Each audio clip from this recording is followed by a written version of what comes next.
Hello there and welcome to World News Program coming to you live on All 24 News. I'm your host, Karim Zachary, and up next are the headlines. Trapped in Gaza's Al-Shifa medical complex, medical heroes fight on and the wounded face martyrdom as Zionist threat looms.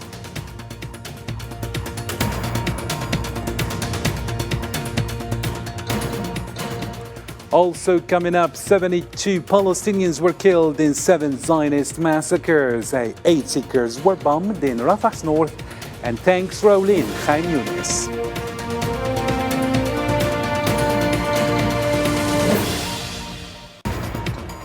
Also ahead, the UN ceasefire vote was delayed. Algeria, Russia and China sway, underlining no equivalence between victims and foe. And Hamas and jihad groups applaud the move.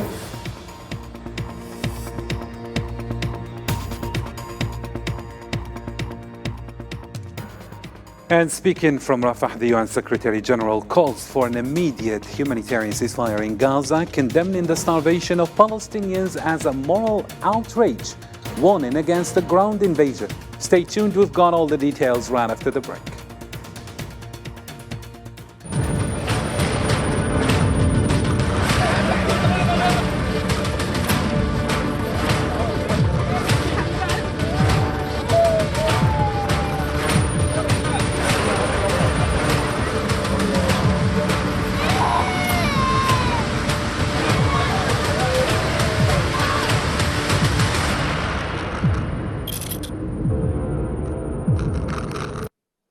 Hello again and welcome to the program. First off in our news, 5 wounded individuals have died at a Shifa medical complex in Gaza, according to the Palestinian Ministry of Health. The complex, housing over 7,000 patients and displaced people, has been under siege for 6 days, lacking essential supplies, water, food and medical services. Medical teams and patients are urgently appealing to UN institutions and the international community for assistance. To the latest on the ground, Zionist occupation forces are threatening medical staff and displaced individuals at the Shifa medical complex in Gaza. They are conducting raids, making arrests among the displaced and bombing surrounding areas, causing more casualties. Here's Zahra Farjani with the report. The Zionist occupation forces have been raiding a Shifa medical complex since last Monday. For a whole week, nothing but troops storming the health institution, executing civilians, medical staff, and bombing the homes surrounding the hospital. The occupation army is still besieging and storming a Shifa medical complex and committing the most horrific massacres of citizens, the displaced, the injured, the medical staff present in the hospital. Dozens of families have been trapped without water or food for 6 days in the vicinity of a Shifa hospital. The Zionist occupation exposed them to gunfire and violent air and artillery bombardment, ignoring all humanitarian and relief appeals to provide medicine and food for the sick and the displaced.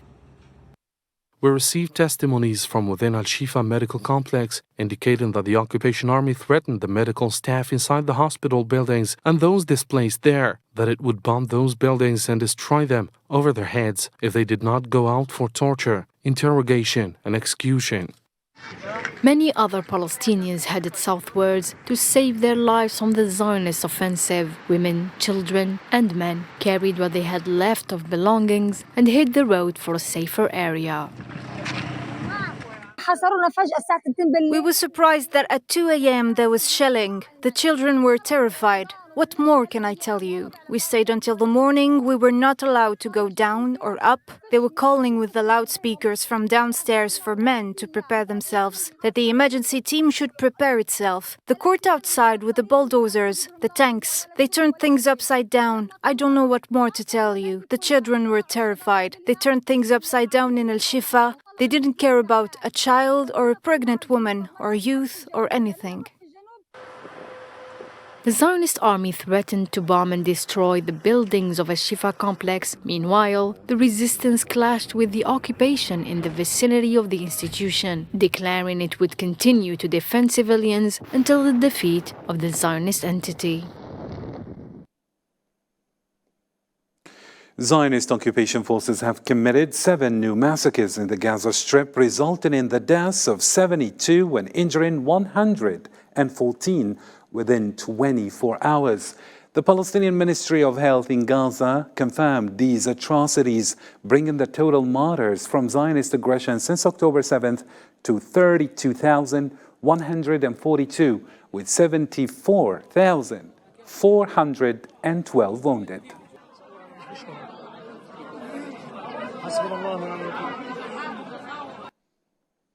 In southeast Gaza, the Zionist occupation army conducted a massacre, resulting in the deaths of 19 people and injuring 23 others. Thousands of Palestinians awaiting flour and food at the Kuwait roundabout were targeted by the occupation forces and tanks firing machine guns on civilians. The Government Information Office in Gaza clarified that the victims were in a remote location and posed a threat to some injured who were taken to the hospital.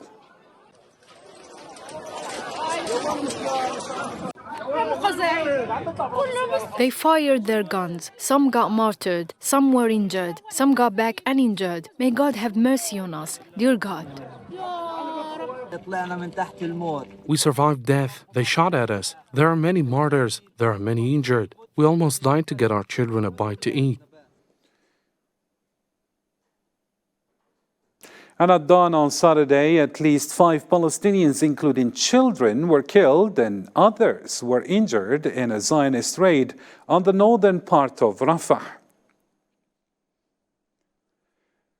Local sources stated that the occupation aircraft targeted a 2-story house in the Mirage area, causing casualties. Furthermore, occupation artillery bombed the town of Al-Qarara, north of Khan Yunis in southern Gaza.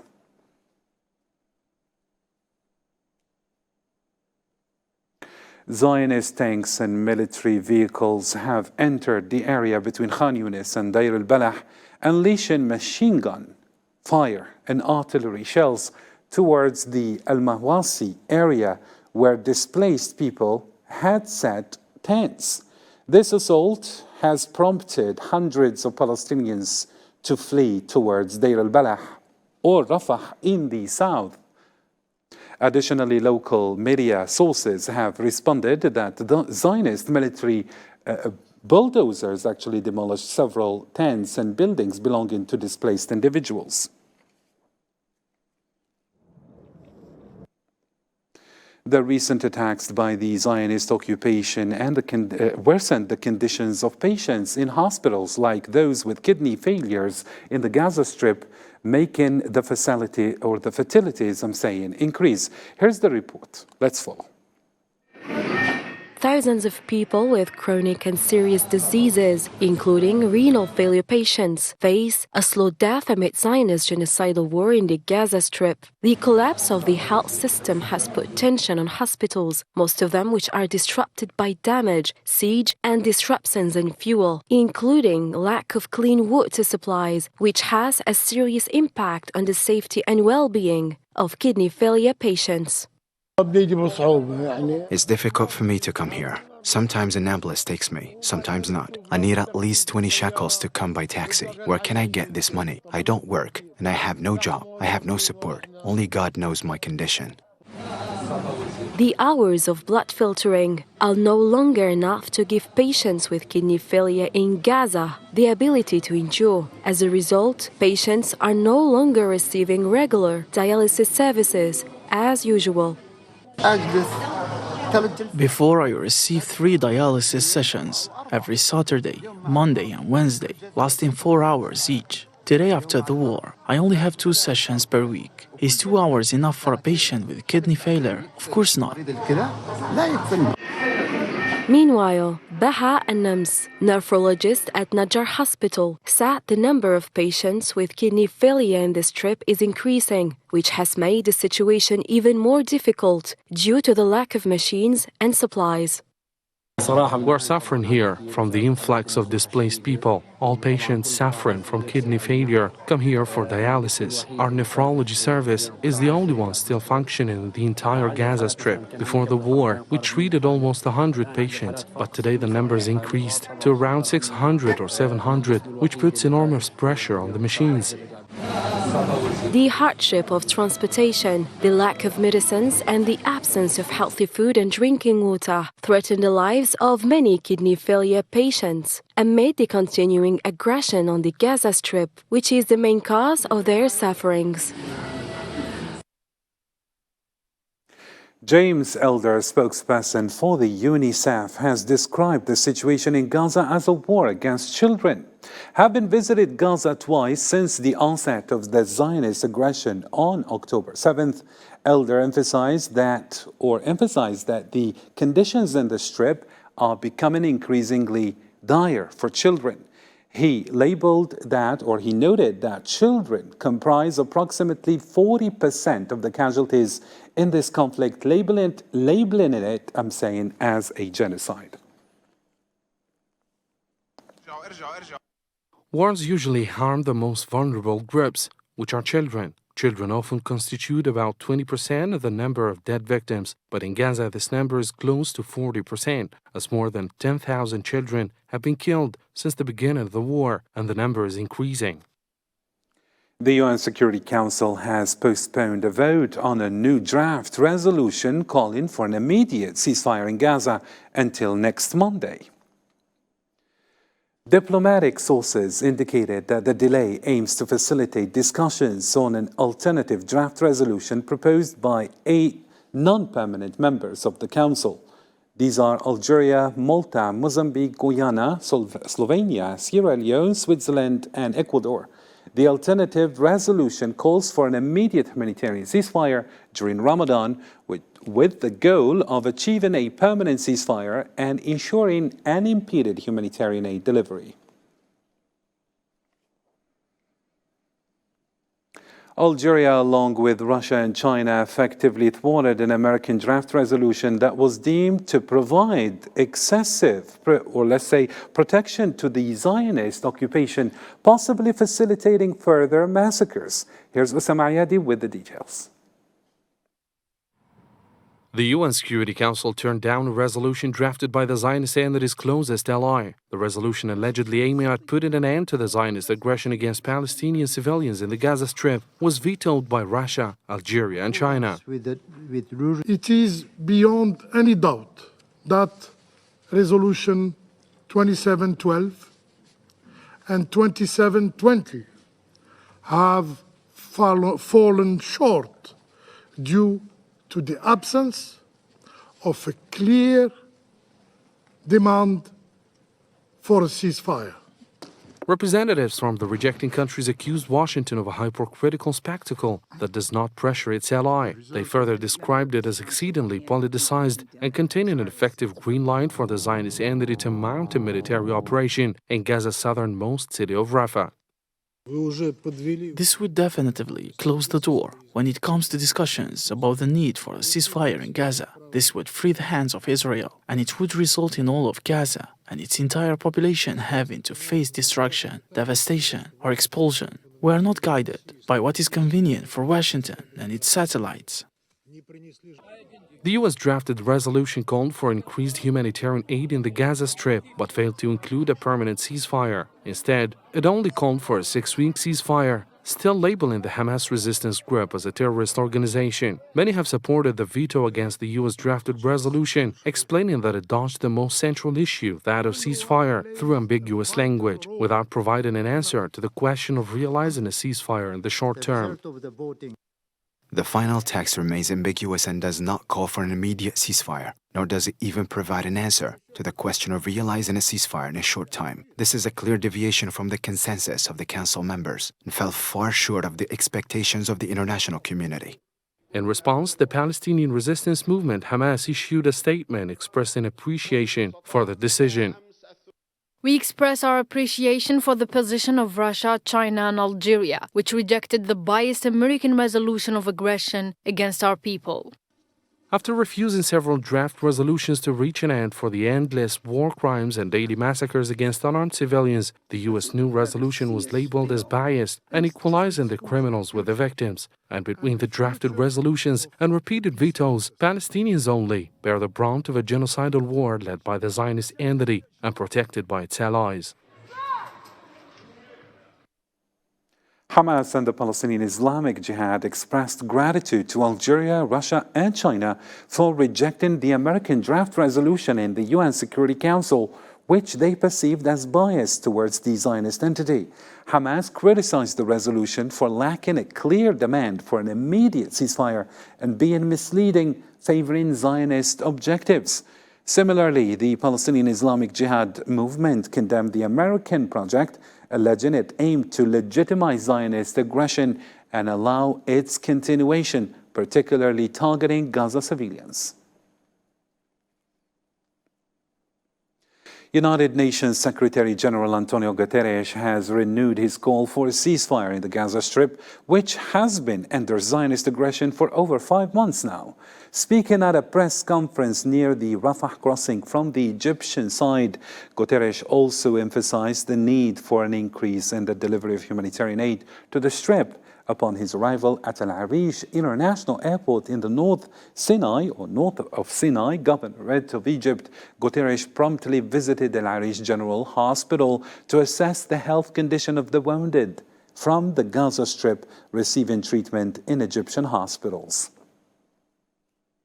Tonight, it is time for an immediate humanitarian ceasefire. It is time to silence the guns. Palestinians in Gaza, children, women, men, remain stuck in a non-stop nightmare. It's time to truly flood Gaza with life-saving aid. The choice is clear, either surge or starvation. Let's choose the side of help, the side of hope, and the right side of history. The Secretary-General of the United Nations has described the famine affecting Palestinians in Gaza as a moral outrage, characterizing the situation for the people of the Strip as an endless nightmare. A long line of blocked red relief trucks on one side of the gates, the long shadow of starvation on the other. That is more than tragic. It is a moral outrage. It is time for an ironclad commitment by Israel for total and unfettered access for humanitarian goods throughout Gaza. And in the Ramadan spirit of compassion, Antonio Guterres also issued a warning about the risk of a humanitarian catastrophe and wider regional repercussions if the Zionist occupation forces opt for a ground invasion on Rafah.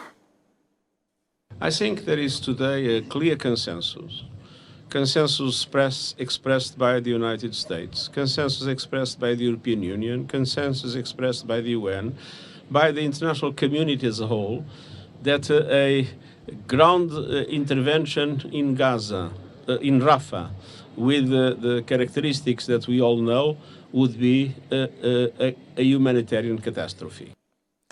To other international reactions, thousands participated in mass demonstrations across Morocco on Friday to denounce the ongoing Zionist aggression against Palestinians and demand an end to the normalization between the Moroccan government and the entity. Over 100 protests were organized by the Moroccan Authority for supporting the nation's issues, condemning the occupation's genocidal crimes against Palestinians and urging the closure of the Zionist liaison office in Rabat. Hundreds of demonstrators gathered in Santiago, Chile on Saturday, urging the Gabriel Boric administration to sever diplomatic ties with the Zionist entity. Protesters called for a ceasefire in Gaza and condemning Zionist aggression. Similar protests took place in cities worldwide, including Tunis, Vienna, Copenhagen, Aarhus, Milan, various cities in Sweden, Stuttgart, Bremen, and Berlin in Germany. Manchester and London in UK. We stand with the oppressed and against the oppressors. We are here to no more crimes against humanity. So we protest no more relations with the criminal state of Israel, which insults our nations.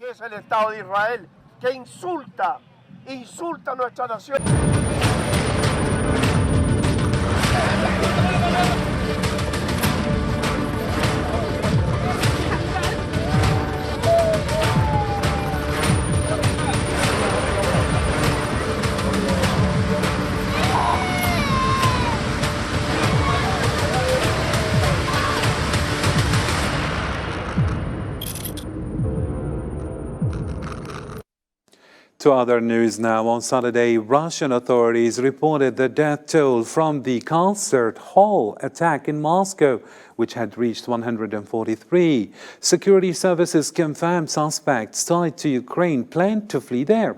Here's Sofian Kinturi with the details. The suburban concert hall near Moscow became the scene of horrific mass shooting late Friday. The massacre has left over 133 people dead, including children, and approximately 100 injured. Assailants dressed in camouflage uniforms opened fire and reportedly threw explosive devices inside the concert venue, which was left in flames with its roof collapsing after the deadly attack. Russia said 4 suspected gunmen had been detained in connection with Russia's worst terrorist violence in nearly 2 decades. In total, 11 people have been detained. The Federal Security Service of Russia and other law enforcement agencies are working to identify and uncover the entire auxiliary base of the terrorists. President Vladimir Putin further condemned the assault as bloody and barbaric terrorist act and repeated earlier suggestions that the attackers had attempted to escape to Ukraine.